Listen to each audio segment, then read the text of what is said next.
E aí, meu aprovado, vamos resolver a questão 8 da lista 5 de cálculo 2 do Bruno, beleza?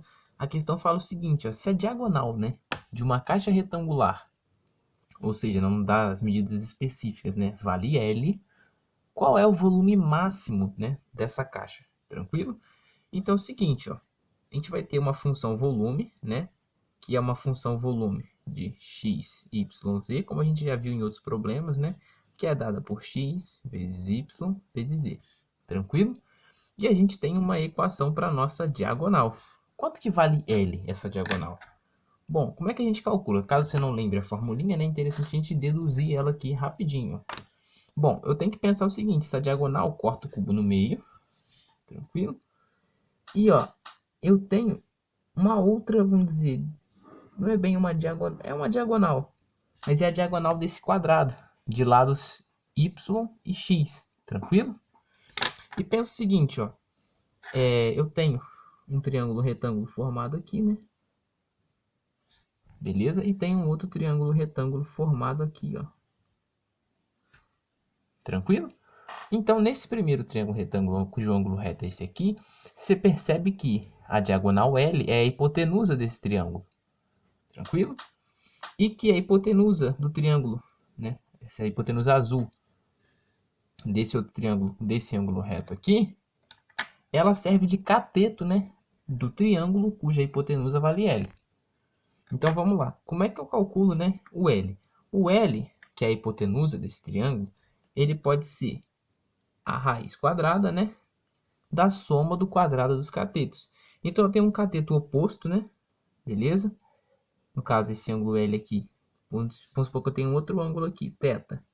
Posso, cateto oposto a esse θ ao quadrado, que no caso vale z, né? Ó, esse tamanho aqui, ó, é o do eixo z. Então vale z, seria cateto oposto ao quadrado, mais, né, este outro cateto aqui, ó, que é a hipotenusa desse quadrado, desse triângulo, da base aqui do chão, que eu não sei quanto vale.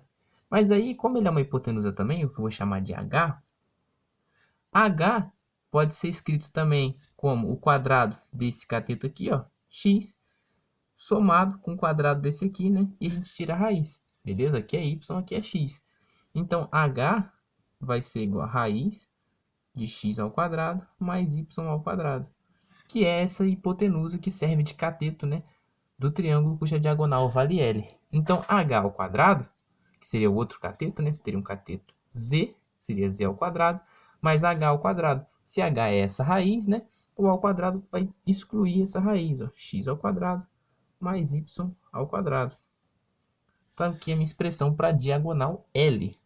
Beleza? Então, agora vamos aplicar o nosso método, né? A gente tem a função, né, que a gente quer otimizar, né? No caso, maximizar. Tem que maximizar essa função. E essa aqui é a minha função vínculo. Tranquilo? Ou seja, lembra do método tradicional. A gente usa o vínculo para eliminar uma variável, né, na nossa função que a gente quer otimizar. Tranquilo? Então, eu vou eliminar a variável z, né, na minha função volume. Então, eu vou isolar o z aqui no vínculo. Se eu isolar o z, eu vou ter z igual, passando a raiz para lá, L ao quadrado, L ao quadrado, aí passou a raiz, passo o x e passo o y, menos x ao quadrado, menos y ao quadrado, fiquei com z ao quadrado, tiro a raiz dos dois lados, ó. Eu vou ter esse aqui, né, o valor de z, para eu poder substituir na outra equação que eu quero otimizar.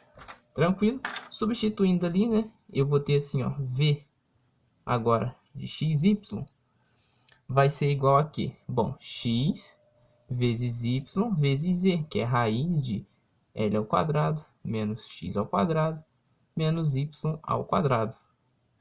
Beleza? Agora eu preciso aplicar o método, né, que envolve as duas derivadas parciais, né? Então vamos lá. Vx de xy vai ser o quê? Derivando em relação a x. Bom, eu tenho, percebo aqui, né, que eu tenho uma função de x aqui, ó, que é xy, e tenho outra função de x aqui, ó, beleza? Que é raiz de L ao quadrado menos x ao quadrado menos y ao quadrado, né? Que é a função tanto de y quanto de x. Então, vou ter que aplicar o quê? Regra do produto, né? Derivada do primeiro, que é xy, y vezes o segundo, raiz de L ao quadrado menos x ao quadrado menos y ao quadrado, mais o primeiro, que é xy, vezes a derivada do segundo. A derivada de qualquer raiz é 1 sobre 2 vezes a raiz, independente de qual seja, né, o argumento que está dentro da raiz. E agora eu multiplico pela derivada deste argumento dentro da raiz em relação a x. Ou seja, a derivada de L ao quadrado, 0. Derivada de menos x ao quadrado, menos 2x. Derivada de menos y ao quadrado, né? Todas as derivadas, no caso, são em relação a x, dá 0. Eu vou ter Vx de xy igual a y raiz de L ao quadrado menos x ao quadrado menos y ao quadrado, menos, né, que é esse menos aqui, esse 2 vai embora com esse 2, x ao quadrado y sobre raiz de L ao quadrado menos x ao quadrado menos y ao quadrado. Tranquilo? Esse foi o meu Vx de xy. E eu vou igualar ele a 0, porque as duas derivadas, né, tanto em relação a x quanto em relação a y, tem que ser 0. E a gente vê, né, que o x e o y, eles ocupam a mesma posição. Ó. Aqui, ó, x multiplicando, y multiplicando. Dentro da raiz eu tenho menos x ao quadrado e menos y ao quadrado. Por isso, né, as derivadas vão ser simétricas. Ó. No caso, Vx de xy, você pode calcular para você ver. É só eu trocar x por y. Ó. X raiz de L ao quadrado menos x ao quadrado menos y ao quadrado, né? Que aqui dentro não faz diferença, né? Trocar x por y, não vai mudar nada.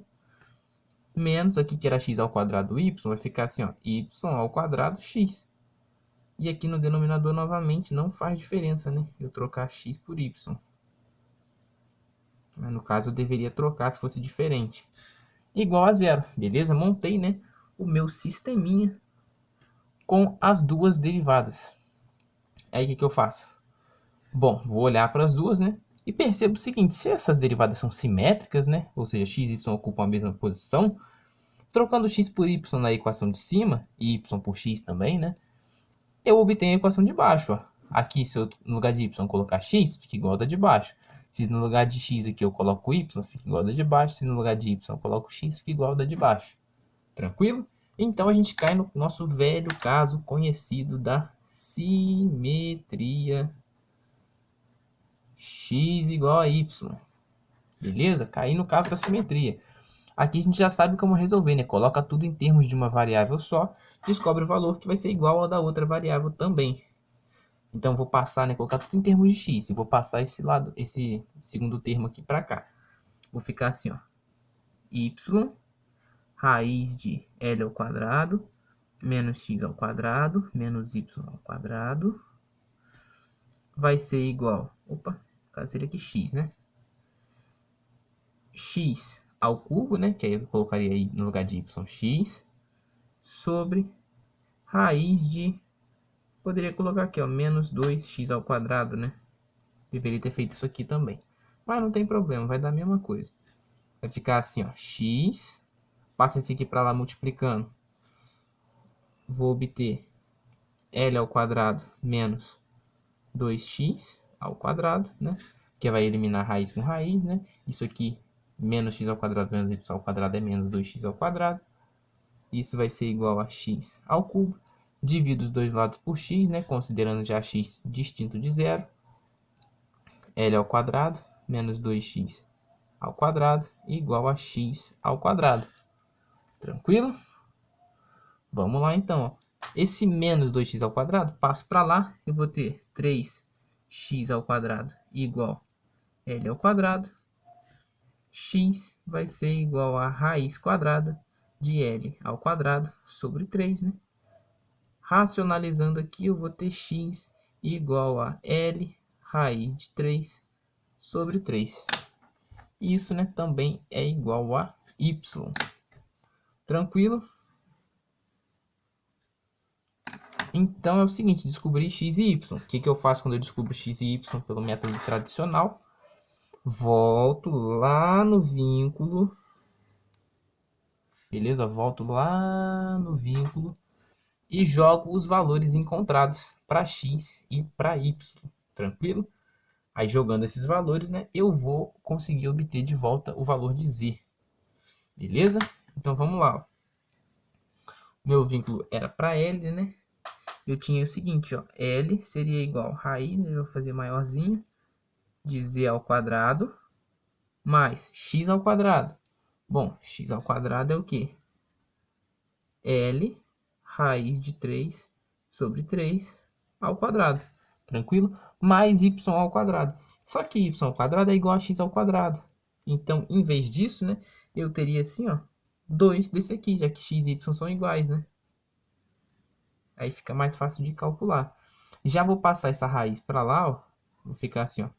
L ao quadrado vai ser igual a z ao quadrado mais 2 vezes, aí aqui já faço esse quadrado aqui, ó. L ao quadrado vezes 3 sobre 3 vezes 3, né? Que é 3 ao quadrado.